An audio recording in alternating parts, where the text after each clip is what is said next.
Bismillahirrahmanirrahim. Assalamualaikum warahmatullahi wabarakatuh.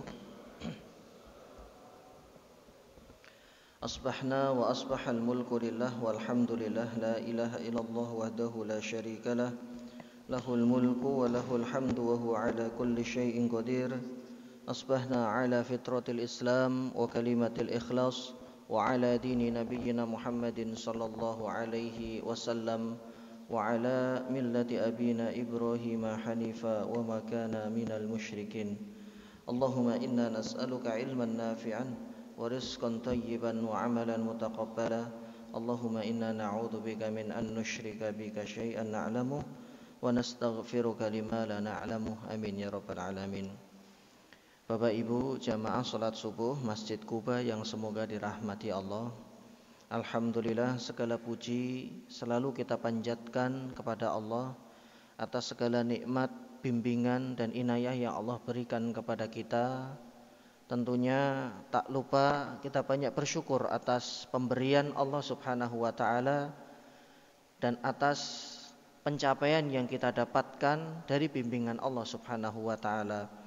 Karena seorang muslim itu akan lebih dekat pada syukur ketika dia menyandarkan segala macam nikmat dan segala macam pencapaiannya itu kepada Allah Subhanahu wa taala. Ini bentuk syukur yang besar yang dihadirkan seorang muslim dalam hatinya.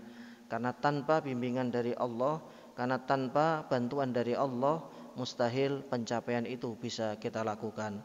Terlebih Allah Subhanahu wa taala tidak bosan memberikan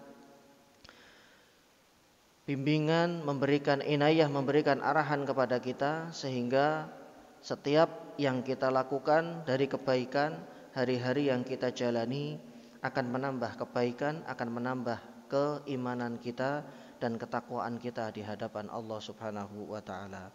Semoga sholawat teriring salam selalu tercurah kepada junjungan kita Rasulullah Muhammad sallallahu alaihi wasallam, kepada keluarga beliau, para sahabatnya dan umat beliau yang tetap berpegang kepada agama ini sampai hari berbangkit. Bapak Ibu jamaah salat subuh yang semoga dirahmati Allah, pada pertemuan pagi hari ini kita melanjutkan pembahasan sirah nabawiyah dan kita masih pada peristiwa di tahun yang ke-6 Hijriah dari sejak hijrahnya Nabi kita sallallahu alaihi wasallam dari Mekah menuju Madinah. Pada peristiwa tahun ke-6 ini ada peristiwa perang Bani Mustalik, ini sudah kita jelaskan.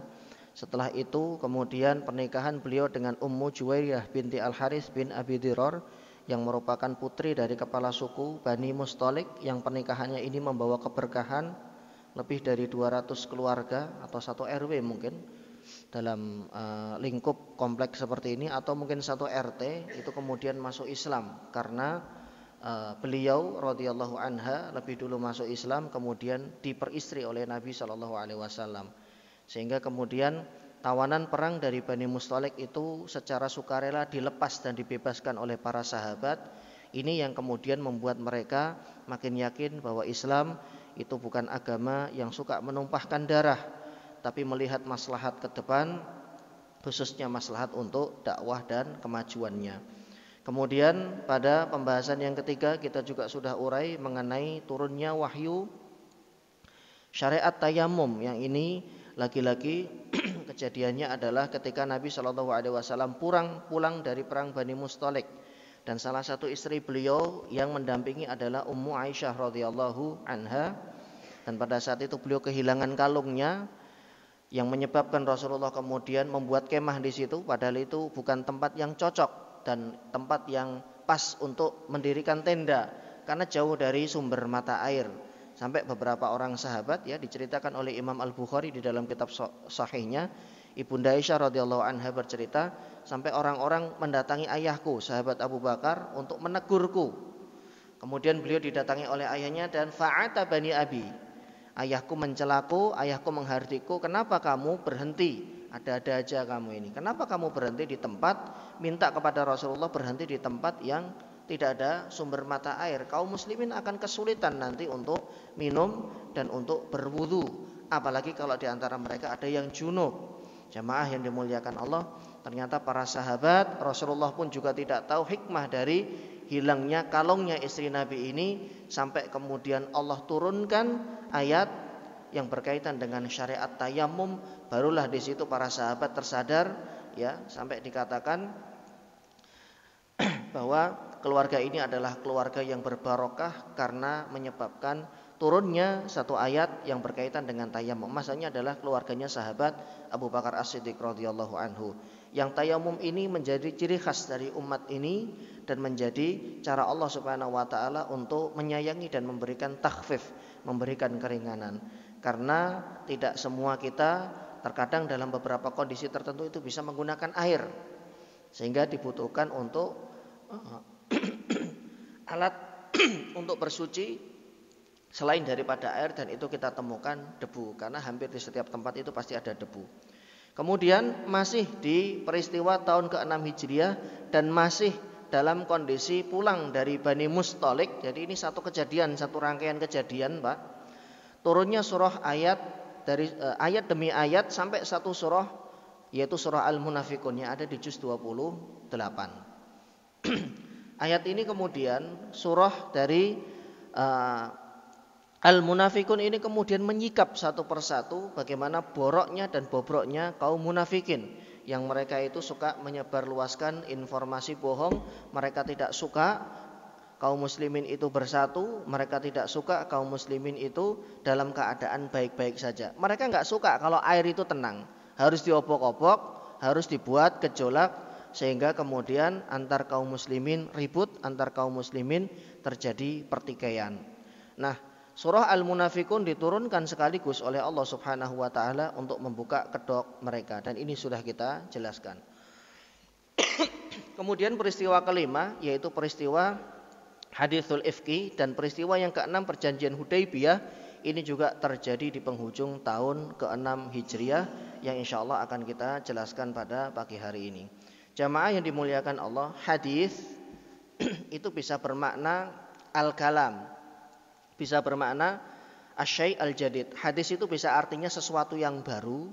Hadis itu bisa artinya adalah ucapan. Makanya hadis Nabi dikatakan hadis karena itu merupakan peristiwa. Nah, haditsul ifki ini adalah peristiwa kabar bohong yang tersiar mengenai istri Nabi Ibunda Aisyah radhiyallahu anha. Laki-laki pelakunya yang menghembuskan informasi ini adalah orang-orang munafikun. Kejadian ini di bulan Sya'ban, ya, sebagaimana disebutkan oleh para mu'arrikh, berarti 1 bulan menjelang Ramadan tahun ke-6 Hijriah. Nah, hal ini bermula ketika Nabi SAW, ya, ini karena masih satu kesatuan dengan kejadian-kejadian sebelumnya. Ini adalah kondisi di mana Rasulullah sedang dalam perjalanan pulang dari Bani Mustalik. Jadi ada kejadian suratul munafikun, ada kejadian tayamum. Nah, itu masih satu kesatuan, Pak, satu paket cerita. Ya, karena perjalanan hidup beliau itu memang dikawal oleh wahyu. Ada kejadian wahyu turun, ada kejadian wahyu turun. Zaman masih turunnya wahyu. Dan yang mengikuti beliau itu biasanya diundi. Akhirnya undian itu jatuh pada Ibunda Aisyah radhiyallahu anha. Dan di situ juga beliau pada akhirnya sudah menikahi Ummu Juwairiyah binti Al-Harith bin Abi Dirar radhiyallahu anha. Dalam perjalanan pulang mereka berkemah di sebuah tempat dan istirahat di akhir malam. Sehingga pada saat itu Ibunda Aisyah ingin buang hajat atau ada satu keperluan. Kemudian, ya, Nabi SAW memerintahkan para sahabat untuk berangkat. Ternyata mereka tidak ngeh, mereka tidak tahu kalau Ibunda Aisyah radhiyallahu anha sudah tidak berada di dalam sekedupnya. Mereka tidak sadar kalau Ibunda Aisyah itu keluar karena memang beliau tidak menyampaikan kepada kaum muslimin, kepada Rasulullah. Dan ini li hikmatin, ada satu hikmah, ada satu pelajaran yang Allah Subhanahu wa taala inginkan. Dan beliau itu menceritakan sendiri bahwa beliau adalah orang yang posturnya itu kecil, tidak terlalu berat, sehingga tidak terlalu terasa ketika beliau tidak berada di dalam sekedupnya. Akhirnya kemudian ditinggallah Ibunda Aisyah radhiyallahu anha. Mereka enggak ngeh, Ibunda Aisyah juga enggak ngeh kalau rombongan itu sudah mulai berangkat. Setibanya di tempat lokasi beliau tidak menemukan lagi kaum muslimin yang berada dalam safar bersama dengan Nabi Shallallahu Alaihi Wasallam. Akhirnya beliau memutuskan, saya akan tetap di sini menunggu, karena pada waktunya nanti mereka pasti akan merasa kehilangan saya, kehilangan beliau radhiyallahu anha. Dan qadarallahnya, jamaah yang dimuliakan Allah, beberapa waktu setelah berjalan itu wahyu memang tidak turun. Malaikat Jibril tidak memberikan informasi kepada Rasulullah, itu istrinya tertinggal, tidak. Karena Rasulullah itu tidak selalu dalam kondisi itu seperti bodyguard, tidak. Makanya ada hal-hal gaib yang tidak diketahui oleh Nabi kecuali nanti setelah datangnya wahyu. Dan karena laki-laki, satu pelajaran yang ingin Allah berikan setelah kejadian ini, ya, beliau radhiyallahu anha itu baru ngeh, atau Rasulullah itu baru ngeh kalau kehilangan beliau ketika sudah dekat Madinah dan informasi sudah terlanjur tersebar. Ibunda Aisyah radhiyallahu anha dibonceng oleh Safwan bin Mu'attal, nanti ada ceritanya. Ya. Kemudian ya, Allah subhanahu wa ta'ala berkuasa atas urusannya, mengatur segala sesuatu di atas arasnya sebagaimana yang dia kehendaki. Ibunda Aisyah kemudian dibuat ngantuk yang cukup berat sampai tertidur di tempat yang tadinya tempat berhenti kaum muslimin. Ya, tertidur, dan beliau baru terbangun setelah sahabat Safwan bin Mu'attal mengucapkan istirja. Jadi Rasulullah itu kalau setiap perjalanan ada tim sweeping, Mbak, di belakang. 1 atau 2 orang. Nah, ini qadarallahnya cuma 1 orang, namanya Safwan bin Mu'attal. Untuk apa? Untuk mengantisipasi kalau ada yang tertinggal atau ada yang sakit nggak bisa berjalan cepat begitu. Makanya di sweeping sama beliau, dan beliau kaget. Dan beliau mengenali itu adalah istrinya Nabi Shallallahu Alaihi Wasallam, karena sebelum turun ayat hijab beliau mengenali Ibunda Aisyah. Setelah turun ayat hijab kan ketutup. Ibunda Aisyah radhiyallahu anha ketutup kan begitu, menggunakan hijab. Nah, akhirnya kemudian beliau memutuskan tidak berbicara sama sekali kepada Ibunda Aisyah dan juga sebaliknya, dan beliau mempersilahkan Ibunda Aisyah menaiki untanya. Beliau tidak naik unta bareng, beliau di depan, Ibunda Aisyah radhiyallahu anha di belakang. Karena memang untuk menjaga fitnah ketika hanya ada 2 orang laki-laki dan perempuan misalkan berjalan begitu, memang sebaiknya yang di depan itu laki-laki, yang perempuan yang ada di belakang. Kalau bukan mahram, Mbak, ya. Kenapa? Karena kalau perempuan di depan, laki-laki di belakang, itu nanti pikirannya macam-macam. Kan kalau kita di belakang, laki-laki di belakang, perempuan di depan, ini misalkan ya, kita lagi jalan mau beli sesuatu apa, itu setan itu masuk ke pikiran. Tuh lihat tuh cewek itu, tuh lihat perempuan itu. Wah, akhirnya ngomong body lah, akhirnya ngomong apa-apa segala macam.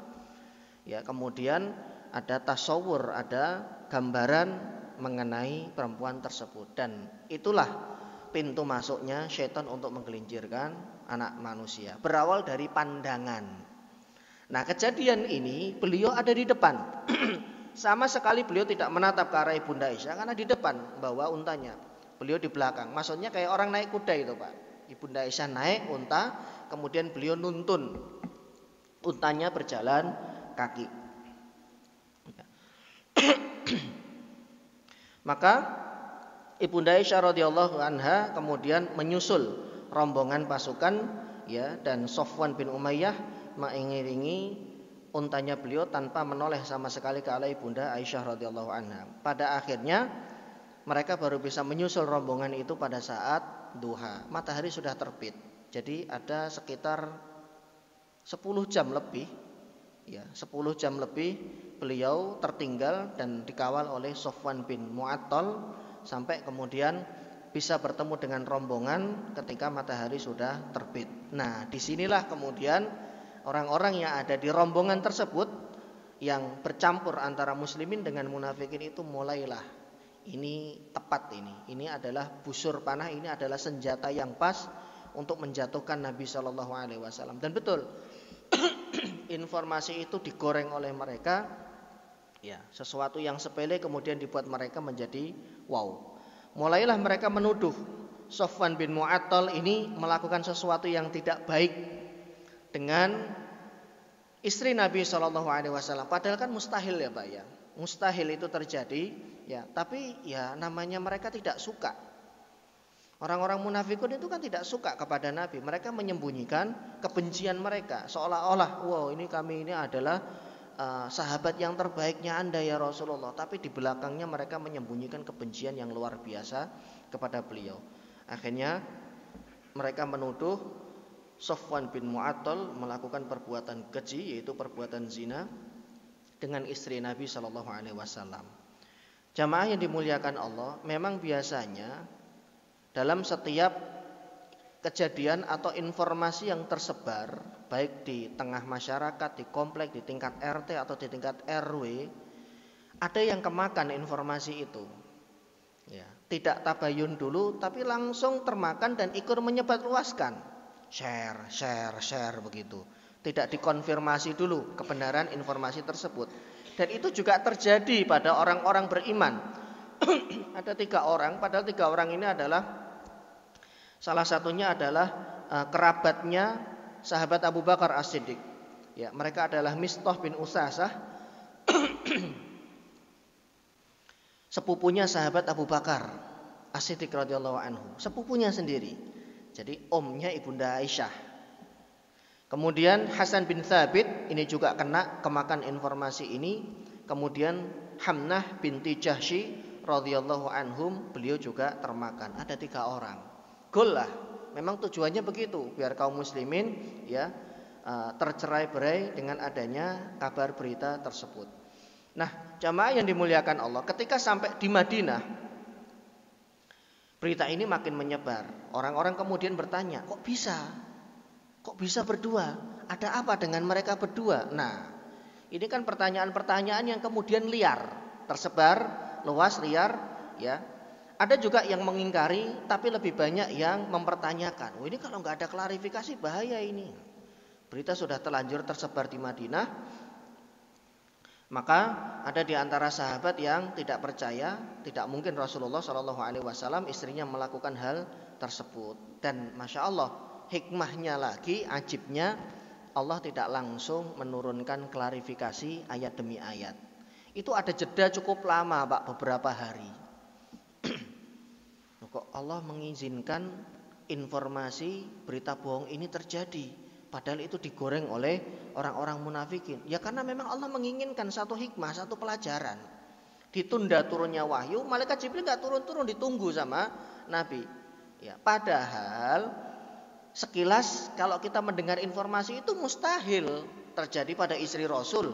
Ketika Ibunda Aisyah radhiyallahu anha itu dipilih oleh Allah untuk mendampingi Nabi, pasti sudah disiapkan. Ya, Ibunda Aisyah itu adalah orang yang terbaik di masanya. Istri-istri Nabi itu adalah wanita yang terbaik di masanya.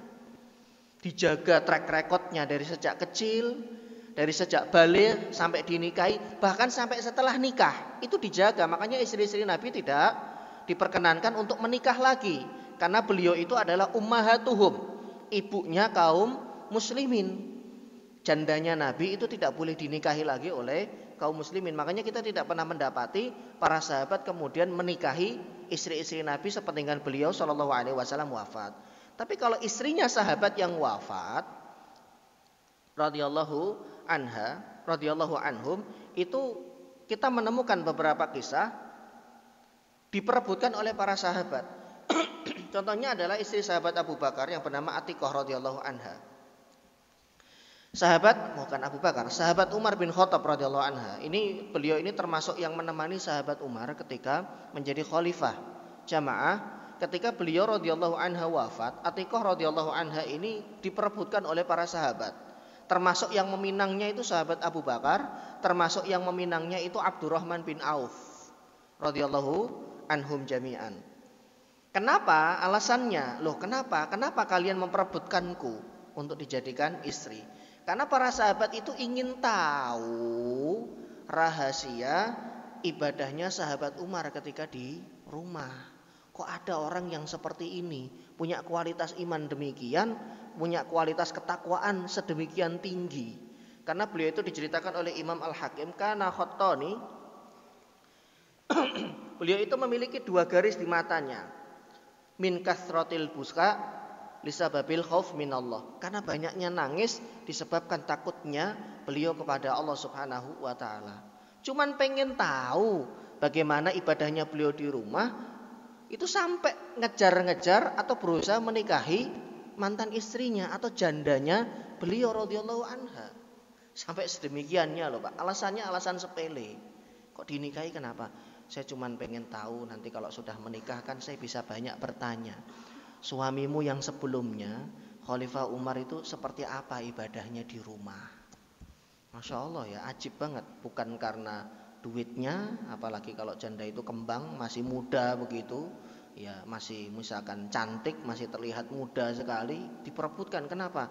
Janda kembang, masih muda, umurnya masih under 30, di bawah 30. Ada lagi janda yang dinikahi karena mungkin dia memiliki harta yang melimpah, harap-harap kemudian nanti kecipratan ya sesuatu dari materi yang dimiliki. Tapi ini alasannya kan unik, dinikahi karena pengen tahu ibadahnya suami yang sebelumnya. Tapi kita nggak pernah menemukan sirah perjalanan hidup dari sahabiah, khususnya istri Nabi yang kemudian dinikahi oleh sahabat yang lainnya. Ibunda Aisyah itu wafat di tahun 58 Hijriah. Itu kita nggak pernah menemukan beliau radhiyallahu anha dinikahi oleh yang lain. Kemudian istri-istri beliau yang lain, Ummu Juwariyah, kemudian Ummu Salamah radhiyallahu anha, itu juga tidak kita temui karena memang tidak diperbolehkan ya. Jadi jamaah, sesuatu yang sudah Allah pilih, insya Allah itu adalah yang terbaik. Kalaupun di tengah jalan itu ada masalah, kalaupun di tengah jalan itu ada duri, itu biasa, bumbu-bumbu kehidupan. Kemudian biasanya Nabi SAW jika menjenguk Ibunda Aisyah yang sedang sakit. Jadi karena informasi yang tidak benar itu, psikologinya kan tertekan Pak. Satu kota, ya Madinah, itu ngomongin beliau. Yang diomongin bukan kebaikannya, tapi kejelekannya. Kejadian yang beliau alami di tengah perjalanan dengan Sofwan bin Mu'attal. Akhirnya kan tertekan secara psikologi. Kok istrinya Nabi kayak begitu? Nah orang-orang munafik kan goreng ya, informasi hoaxnya kan begini, istrinya Nabi katanya suci, katanya tidak disentuh laki-laki lain. Nah kok bisa berduaan sama Sofwan? Ini kan kondisi darurat. Karena Sofwan bin Mu'attal juga nggak mungkin ninggalin. Kalau ditinggalin malah lebih berbahaya, lebih mengerikan. Kalau terjadi sesuatu ya terhadap beliau radhiyallahu anha. Nah karena itu kemudian beliau sakit ya dan masih tetap di rumah bersama dengan Nabi. Biasanya kalau beliau menjenguk Ibunda Aisyah yang sedang sakit, beliau menanyakan masih tetap ngobrol, sakitnya gimana, sudah berkurang atau belum, dan yang lain. Ya. Nah, untuk kejadian ini Rasulullah cuman bertanya bagaimana keadaanmu? Ya masih begini, terus pergi begitu saja, tidak ada obrolan yang lain. Ini kan menambah pilu hati seorang istri. Maka beliau merasakan kejanggalan dari sikap suaminya itu, namun sama sekali tidak terlintas dalam benaknya ada orang-orang yang tengah mengunjingkan kehormatan beliau radhiyallahu anha. Ya. Kemudian orang-orang munafikin di luar sana makin gencar. Pada akhirnya Bunda Aisyah kemudian tahu juga, karena setelah itu Rasulullah SAW mengantarkan Ibunda Aisyah pulang ke rumah orang tuanya. Jadi dibalikin, tapi tidak ada kalimat talak Pak ya. Untuk masing-masing bisa introspeksi. Mereka melakukan ini karena benci kepada Nabi SAW, orang-orang munafikin, dan ingin tetap menyakiti, melampiaskan dendam tersebut kepada beliau. Mereka tidak menyebarkan dengan kata-kata yang vulgar, tapi dengan kalimat-kalimat sindiran. Itu loh. Nah, ini hati-hati jamaah. Ya. Karena sejatinya mereka memang manusia pengecut. Nah, jamaah yang dimuliakan Allah,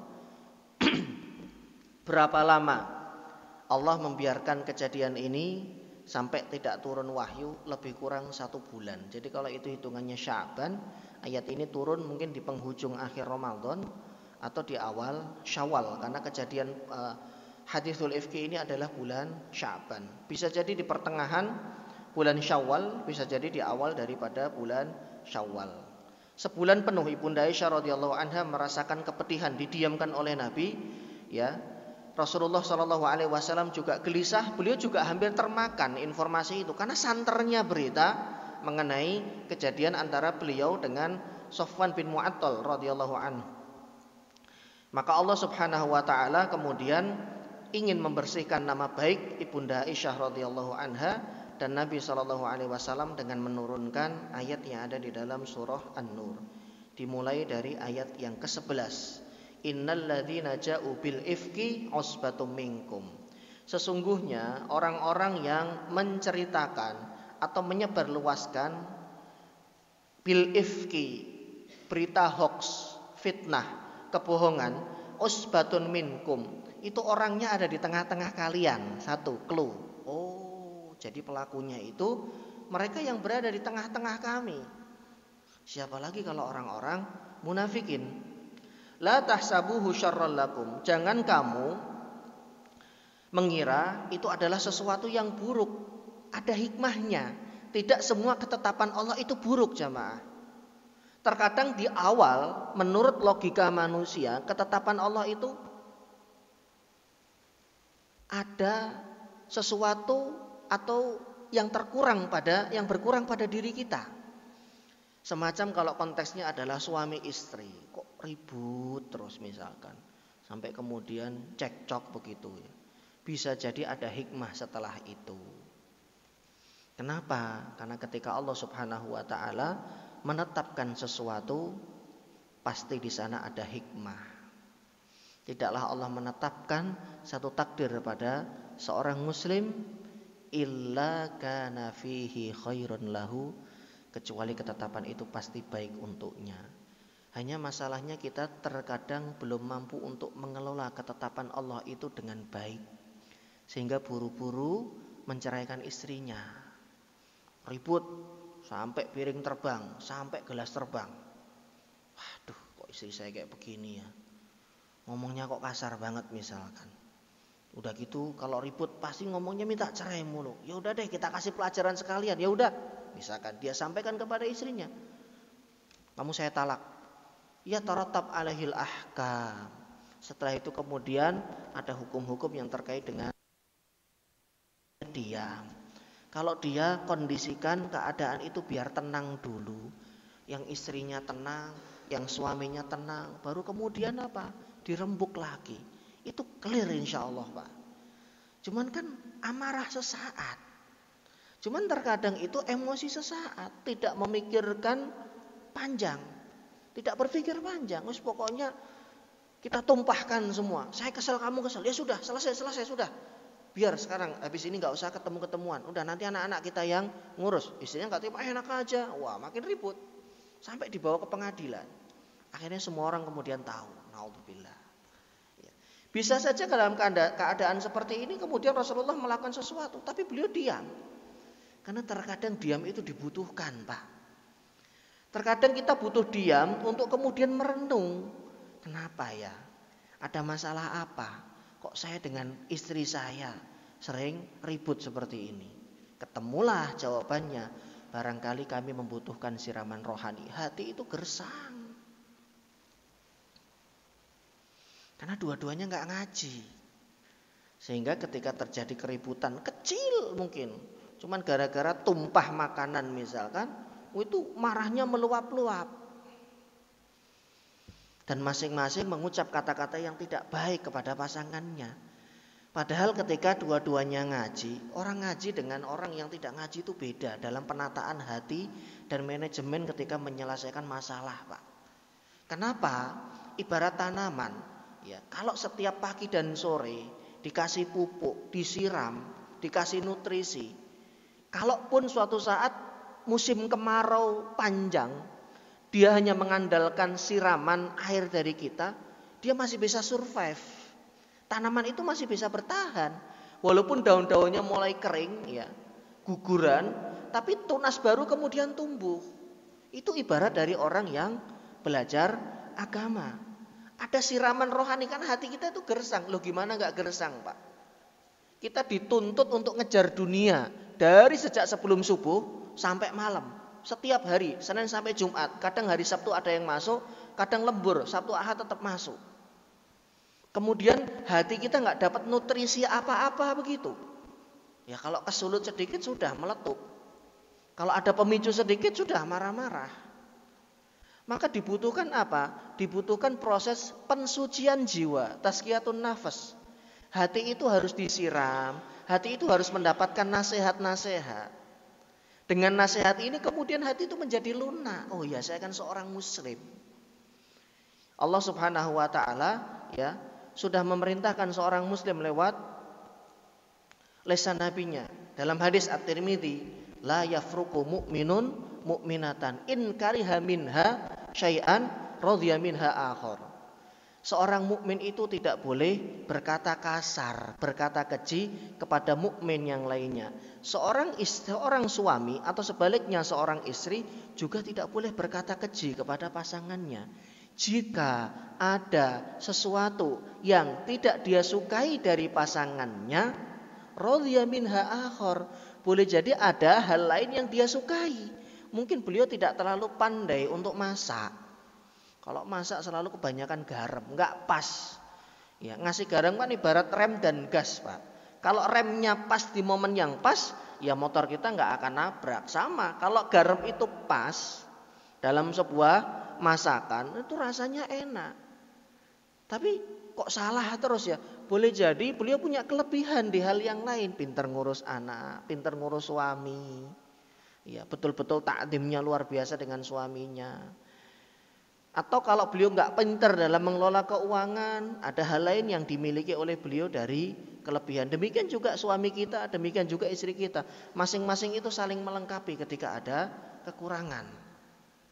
Nah, jamaah yang dimuliakan Allah, dengan ilmu yang masuk sampai kepada kita, ini benar loh. Berbeda sekali, Pak. Seorang yang berilmu, seorang yang bertakwa, ilmu itu akan menumbuhkan takwa. Ketika kena masalah, ketika kena ujian, itu beda. Daya kenyalnya itu beda. Orang kena musibah itu kan ibarat kena batu yang besar. Pek. Tapi ketika takwanya tinggi, ilmunya mencukupi, ya, kena, tapi tidak terlalu sakit.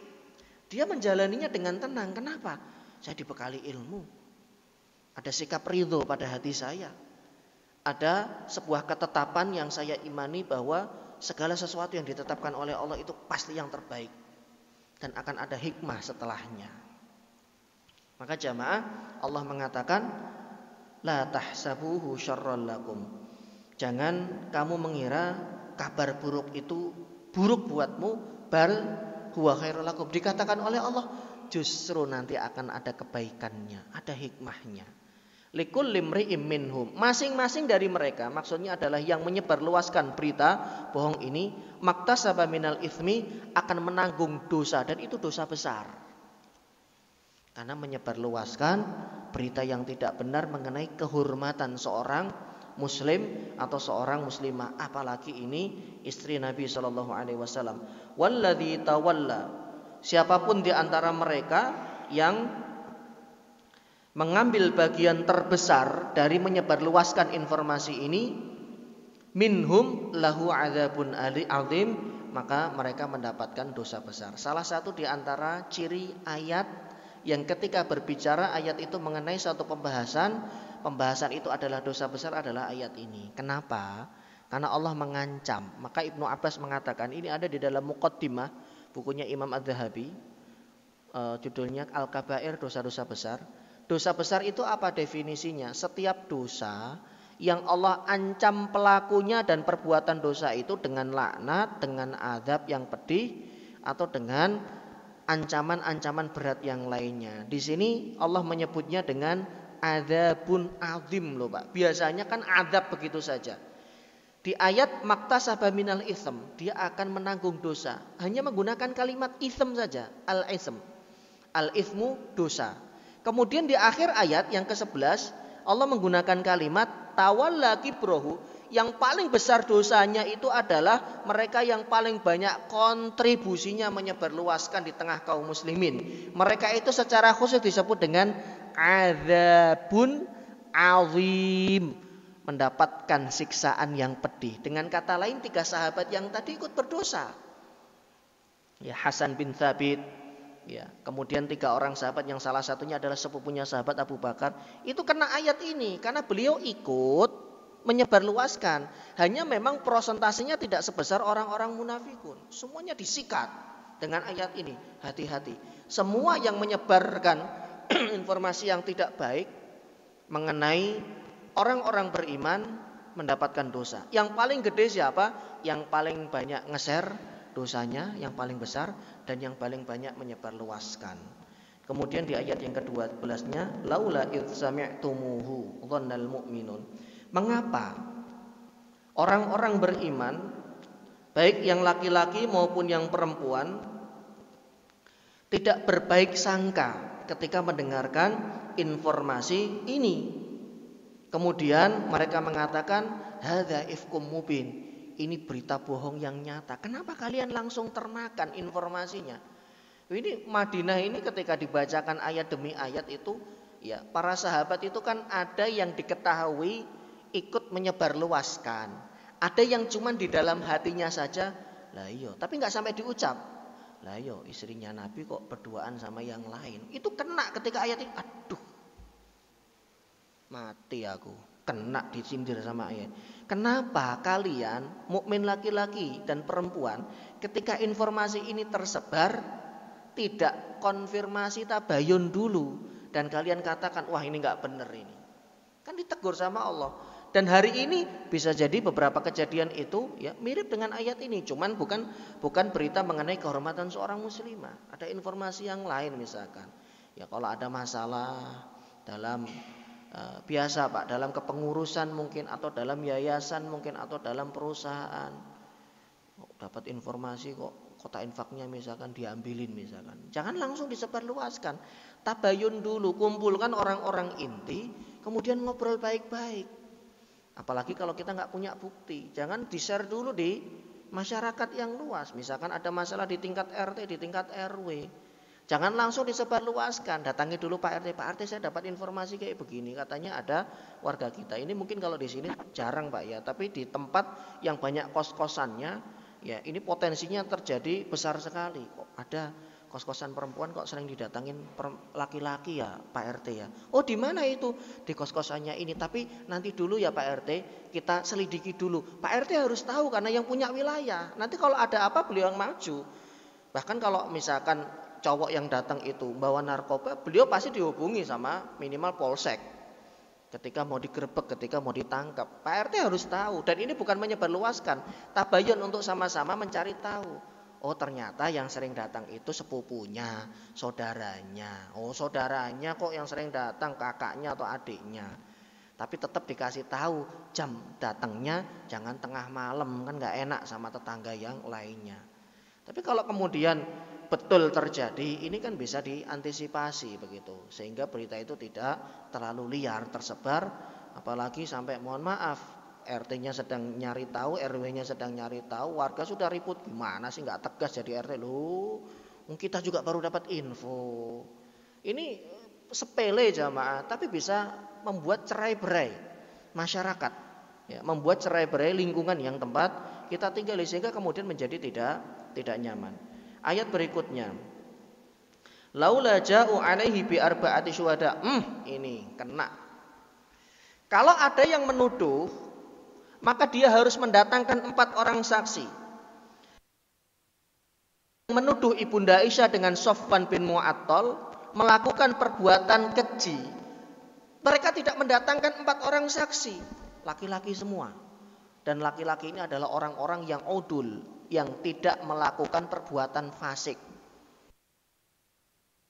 Fulan, siapa itu Fulan? Tahu dia suka nongkrong, suka mabuk, nggak bisa keterima, kesaksiannya nggak bisa diterima.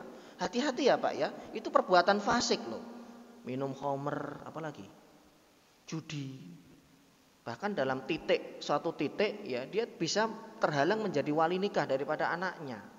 Kan salah satu syarat wali nikah itu adalah dia terbebas dari perbuatan fasik atau perbuatan zindik, dosa besar.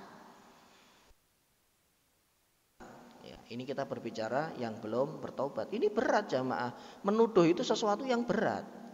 Tidak, ada cowok yang masuk terus ke kosan dan itu terus. Udah yuk kita gerebek. Enggak segampang itu. Ya, karena ketika kita menuduhnya antuma zanaituma, kalian sudah berbuat zina, alaika bi arba'ati syuhud. Harus mendatangkan 4 orang saksi. Karena tuduhan zina itu Pak, itu bukan tuduhan yang sepele, ini tuduhan yang serius. Makanya kalau kita membuka di An-Nur Ayat yang ke-6. Ini ada kejadian di mana seorang suami menuduh istrinya melakukan perbuatan zina. Walladzina yarmuna azwajahum, para suami yang mereka mengatakan kepada istrinya, kamu sudah berzina, kamu sudah selingkuh dan kamu sudah berzina. Walam yakun lahum syuhada'u ila anfusuhum, dia enggak punya saksi karena yang melihat cuma dia seorang diri. Istrinya berduaan dengan laki-laki lain dan dia enggak lihat sebagaimana masuknya timba ke dalam sumur. Paham Pak ya? Ini kiasan dari Nabi Shallallahu alaihi wasallam. Harus sampai segitu Ustaz? Iya. Kalau buka baju doang, bisa jadi mereka gerah, bisa jadi panas, kan begitu. Maka fasyahadatu ahadihim arba'u syahadatin billah. Ketika dia sudah menuduh kesaksian dirinya dengan 4 kali sumpah. Dirinya ini maksudnya adalah suaminya. Innahu laminas shadiqin. Jadi dia berkata ini di depan hakim, di depan pengadilan.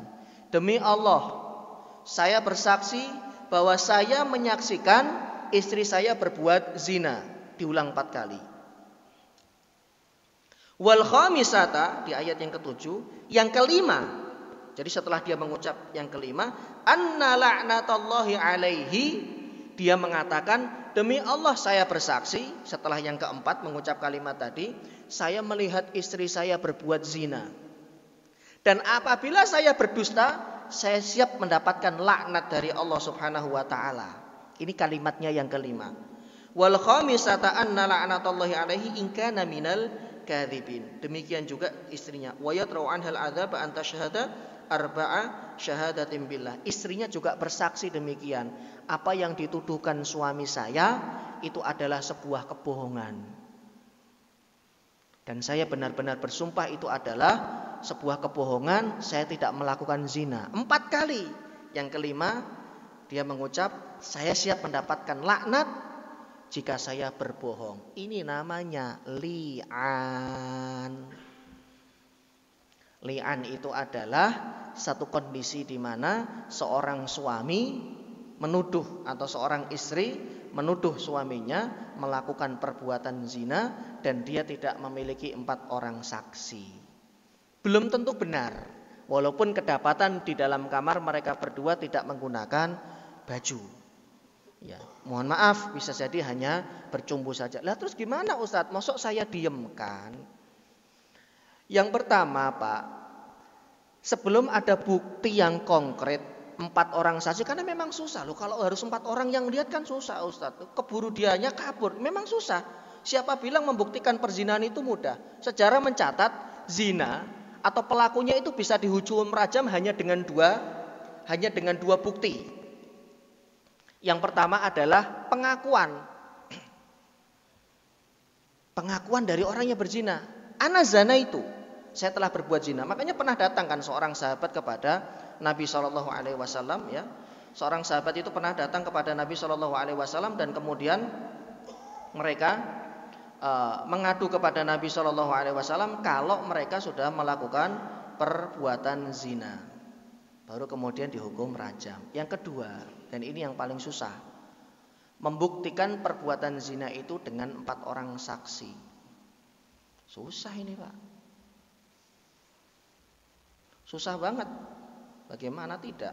4 orang saksi kemudian diminta untuk didatangkan. Jangankan 4 orang saksi, 1 orang susah. Makanya untuk membuktikan sampai dilakukan atau ditegakkan hukum had itu tidak mudah. Lah terus bagaimana Ustadz? Diminta saja jujur ngomong, jujur mah. Atau suaminya, istrinya mengatakan jujur ayah, benar enggak sampai terjadi seperti itu. Kalau kemudian dia berbohong, Allah Maha mendengar, Allah Maha melihat. Maka panjenengan berdua punya keputusan melanjutkan pernikahan atau tidak. Karena kalau li'an, tadi itu li'an Pak namanya, saling melaknatkan berarti itu efek hukum yang ditimbulkan, mereka langsung ditafrik oleh hakim. Dipisah pernikahannya, sudah nggak bisa lagi rujuk seumur hidup.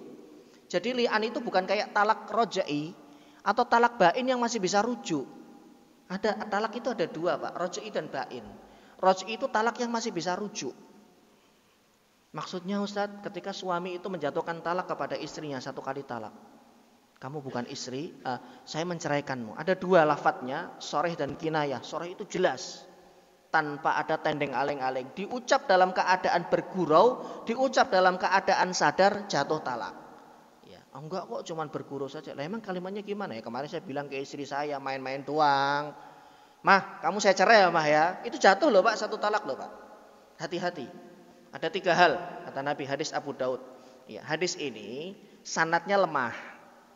Tapi perawinya ada banyak. Selain Abu Daud, At-Tirmidzi juga meriwayatkan. Sanadnya lemah, tapi kandungannya, isinya tidak lain. Salasun jidduhunna jiddun wa hazluhunna jiddun. Ada 3 hal, bercandanya itu jadi benar, seriusnya juga jadi benar. Yang pertama adalah masalah pernikahan, yang kedua masalah talak, yang ketiga adalah masalah memerdekakan budak. Yang satu ini enggak saya bahas karena sudah tidak ada perbudakan. Contohnya bagaimana Ustadz? Bapak kalau punya anak perempuan, main-main dengan temennya misalkan, ngobrol, iya nah ini anak saya udah mau nikah ini, tapi saya belum tahu lafadz ijab qabul bagaimana, gimana ya? Yaudah saya ajari misalkan temennya begitu. Ya kamu ikuti ya, ya. Saya nikahkan anak saya misalkan namanya Fatimah, bapaknya namanya Ali. Saya nikahkan anak kandung saya, ayo diikuti Fatimah binti Ali. Dengan mas kawin, kebetulan megang HP. Nih HP Xiaomi, dibayar tunai. Di situ ada 5 orang, ada 6 orang. Langsung ditangkap sama orang itu. Saya terima nikahnya Fulanah bin Fulan dengan mas kawin HP Xiaomi. Jadi Pak. Iya. Loh kok bisa jadi? Saksinya ada enggak? Ada itu 5 orang. Akad ijab kabulnya ada enggak? Ada. Maharnya ada enggak? Ada. Karena menikahkan seorang wanita itu enggak harus minta persetujuan. Nah, tinggal nanti anaknya mau enggak. Kalau anaknya enggak mau, itu bisa digugat di pengadilan. Tapi tetap jadi. Dan itu pernah terjadi dulu, diceritakan oleh dosen saya di Arab Saudi sana. Jadi dosen punya anak cakep perempuan, itu detail banget. Gimana lafadznya, gimana akadnya. Akhirnya dicontohkan. Ini saya contohkan anak perempuan saya. Ditangkap mahasiswanya tangannya. Saya terima nikahnya. Wah, akhirnya apa? Enggak mau dicerai karena dia suka. Akhirnya apa? Jamiah ya, universitas rektor turun tangan, diancam, kamu batalkan pernikahan itu dengan kamu talak. Kalau tidak, mohon maaf, kamu kita DO. Karena kan ini beliau itu ngajar fikih, fikihnya fikih nikah. Ini ada mahasiswa yang golek-golek gitu Pak, cari gara-gara karena tahu dosen ini punya anak perempuan yang mungkin menarik perhatian dia, dipancing terus. Nah, termasuk juga kalau disinetronkan, misalkan suami istri jadi sinetron, main sinetron, kemudian di situ ada adegan di mana dia mencerai istrinya, itu jadi loh Pak, hati-hati. Karena ini bukan sesuatu yang bisa digunakan untuk sendaguro main-main. Nikah itu disebut di Quran mitsaqun ghalidho, janji suci. Wa kaifa ta'khudunahu, hei para suami, bagaimana mungkin kamu mengambil balik mahar yang sudah kamu berikan? Wa qad afdha ba'dhukum ila ba'din, sedangkan kalian sudah campur. Wa akhadna minkum, mereka para istri itu sudah mengambil dari kalian janji suci lewat ayahnya, lewat walinya. Nah, ketika ucapan itu diucap dalam keadaan terang benderang, kamu saya cerai. 1 kali talak dan berlaku 3 kali masa haid. Itu lafadznya sorih, jelas, terang. Ada lagi yang kedua lafadz kinayah. Ini orang banyak kejebak di lafadz kinayah. Ini sebetulnya materi kita sirah, tapi kok nyambungnya ke sini? Saya juga bingung. Karena ada hubungannya dengan ya kejadian mengenai saksi tadi. Ya, agar tidak terjadi di rumah kita, Pak, maksudnya. Bukan saya ngajari ya. Saya nggak mau ngajari Bapak mencerai istrinya. Pegang, tahan sampai maut memisahkan. Tapi kemudian kita kasih tahu rambu-rambunya, karena ini saya berbicara di hadapan para suami. Lafadz yang kedua adalah lafadz kinayah. Lafadz kinayah itu seperti apa? Lafadz yang ketika diucap harus mendatangkan niat. Contoh, habis ribut sama istrinya, piring, gelas terbang semua, ya sudah. Kalau kamu susah dibilangin, mending kamu pulang ke rumah orang tuamu. Kamu keluar saja dari rumah. Itu lafadz kinayah. Maka ketika itu diucap, menghadirkan niat untuk menyelesaikan pernikahan di dalam hatinya, udah, sono pulang, nggak usah balik sekalian, selesai sekalian pernikahan. Di dalam hatinya ada kalimat seperti itu, jatuh satu talak. Oh gitu ya Ustaz? Iya. Kondisi yang lain misalkan, habis ribut. Kebetulan tinggal di daerah pinggiran sungai, kan kemarin kan sempat hujan terus banjir begitu ya. Habis ribut, kemudian suaminya bilang ke istrinya, sudah, sekarang kamu ke tempat orang tuamu saja. Ayo Bapak Ibu. Loh Pak kok ngomong gitu? Iya, habis kita ribut rumah saya banjir. Kalau istri dan anak-anak di rumah, kasihan kena banjir. Oh jadi nyuruhnya ke rumah orang tuanya itu karena untuk ngungsi. Sama kan kalimatnya Pak, tapi ada kondisi yang menyertai kan begitu. Nah ini yang kedua ini tidak jatuh satu talak. Kenapa? Karena dia nyuruh pulang ke istrinya, ke rumah orang tuanya, ya istrinya disuruh pulang itu untuk menyelamatkan dan untuk mengungsikan beliau dari banjir. Ini banyak sekali kejadian yang dialami oleh pasangan-pasangan muda karena meletup emosinya, kemudian ya udah kalau nggak bisa dipulangin sana, keluar aja sana, nggak usah balik lagi. Loh, saya nggak ngucap kalimat talak kok. Lah pada saat ngucap itu niatnya apa? Ya iya sih, kesel sih waktu itu, memang kepikiran mau saya cerai aja. Hati-hati. Nah baru setelah itu ya tarotab alaihil ahkam, ada hukum yang terlibat. Apa itu? Yang pertama, seorang istri yang dijatuhkan satu talak roj'i kepada suaminya, masih berada di rumah suaminya. Saya ulang, seorang istri yang dijatuhkan talak satu oleh suaminya maupun talak dua, dia masih wajib berada di rumah suaminya. Enggak boleh pulang ke rumah orang tua, enggak. Tetap di rumah dan dia masih dapat nafkah karena mereka masih suami istri. Kecuali ada kekerasan sampai pada fisik, keluarnya dia dari rumah untuk menyelamatkan jiwa dia dari fisik, dari siksaan fisik yang diberikan kepada beliau. Sampai kapan Ustadz?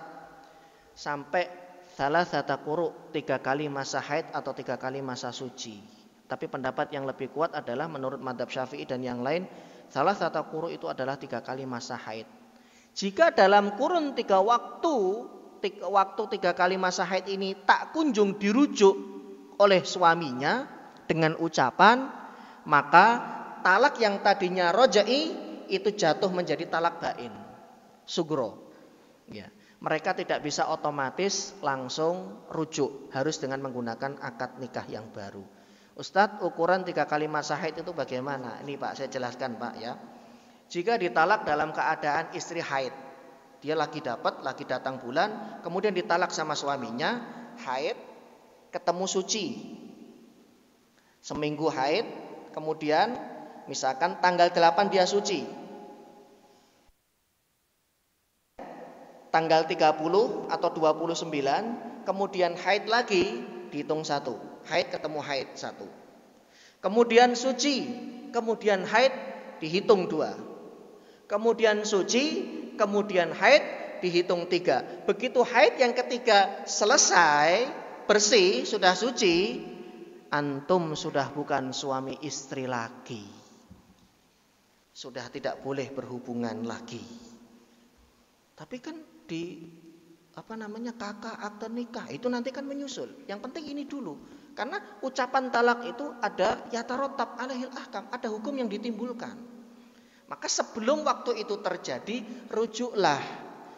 Bagaimana cara ngerujuknya? Ada 2 cara, bil qaul awil fi'al, dengan ucapan atau dengan perbuatan. Suami mengatakan, "Mah, setelah kita merenung panjang, ujung-ujungnya ya ini karena ego kita masing-masing. Sudah, yuk kita kubur dalam-dalam.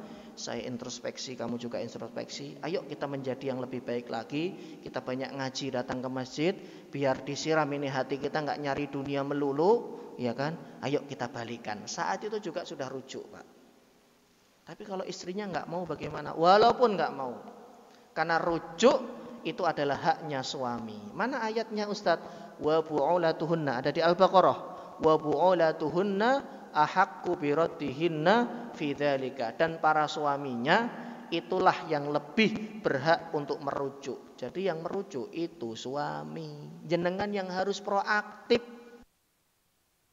Istri saya nggak mau ngerujuk. Loh salah. Istri itu nggak bisa ngerujuk. Istri itu cuma bisa menyodorkan proposal. Pak, ayo balikan, kasihan anak-anak. Moh, ogah. Nggak jadi pak. Tapi kalau jenengan yang ngendiko yang bilang, mah balik mah. Moh, sorry. Sudah tetap rujuk walaupun dia nggak mau. Dan sudah menjadi suami istri lagi, ya. Dan dia wajib melayani Anda panjenengan. Saat dia nggak mau melayani, dia tetap nggak suka, sabar. Sudah berbulan-bulan sampai setahun tetap masih diam-diaman, masih suami istri, ya. Maka ibunya berdosa, istrinya berdosa. Loh, kok berdosa Ustaz? Yang salah kan dulu ribut suami saya. Ketika sudah rujuk, panjenengan sudah suami istri lagi dan wajib bagi Anda untuk melayani suaminya. Tapi saya nggak mau, nggak suka. Nah, Islam memberikan solusi.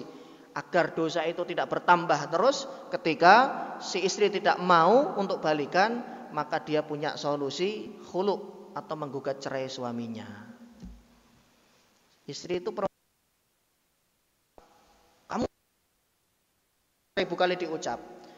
Mereka bisa namanya khulu, melepas ikatan pernikahan itu dengan menggandeng pengadilan. Nanti putusan talak namanya khulu. Dan ya ini juga termasuk talak bain sugro. Maksudnya setelah dijatuhkan vonis ketok, Anda berdua sudah bukan suami istri lagi. Sudah hidup masing-masing. Setahun 2 tahun mereka saling kangen. Aduh kasihan, aduh cinta bertumbuh kembali. Apakah bisa langsung rujuk? Tidak. Harus menggunakan akad nikah yang baru lagi. Jadi jamaah yang dimuliakan kehidupan rumah tangga. Makanya seberat apapun ya jangan kemudian kita mengucapkan kalimat talak. Tapi kalimat talak itu Pak masih mending ketimbang li'an. Itu loh yang ingin saya sampaikan. Ayat ini kan berbicara mengenai tuduhan seorang secara umum kepada mukminah yang baik. Kalau nggak mendatangkan saksi itu berat tanggungannya. Tuduhan seorang suami kepada istrinya kalau nggak mendatangkan saksi itu berat. Kalau memang kita merasa kok sudah ada kejanggalan pada pasangan kita, dinasihati berkali-kali kok nggak berkeming, kemudian kita mengambil jalur li'an, ini namanya li'an, saling melaknat yang ada di An-Nur ayat 6, 7, 8, ya. Itu mereka dipisah seumur hidup, sudah nggak bisa lagi rujuk. Makanya kalau itu terjadi, kemudian sudah dinasihati berkali-kali, jatuhkan saja talak. Karena kalau dijatuhkan talak, ini dalam keadaan darurat ya Pak ya, terduga salah satu di antara pasangan itu terjadi perselingkuhan sampai berzina. Alih-alih kita menuduh kamu berzina, sehingga kemudian kita mendatangkan 4 orang saksi, kok tetap gak ngaku? Ya sudah, ada indikasi yang tidak baik pada diri Anda, wahai suamiku atau wahai istriku, maka Anda saya jatuhkan 1 talak. Mikir akhirnya, aduh gimana ini. Nah, harapannya dengan itu kemudian ada perubahan. Kalau ditalak masih bisa rujuk selama masa iddah tidak habis. Kalaupun toh masa iddah habis, harus menikah ulang dengan akad yang baru, monggo. Tapi nggak perlu diramein ya Pak ya. Siapa keduk? Pernikahan kami loh. Berarti mereka habis cerai nih. Masa iddah habis, kemudian terjadi talak bain sugro, kemudian harus menikah lagi. Nggak perlu, tetangga nggak perlu tahu. Urusan dalam negeri kita tetangga nggak perlu tahu. Bila perlu ya kerabat lain nggak perlu tahu. Kalaupun harus mengasih tahu, kasih tahulah orang yang terpercaya yang bisa meredam permasalahan, bukan membuat masalah itu makin kacau. Bain itu ada 2, sugro dan kubro. Ustaz, kapan yang 3 kali sudah ditalak itu kemudian nggak bisa rujuk? Kubro. Semua pernikahan yang hakim atau pengadilan yang menjatuhkan itu dipisah dengan paksa. Kenapa? Karena pernikahan ini pernikahan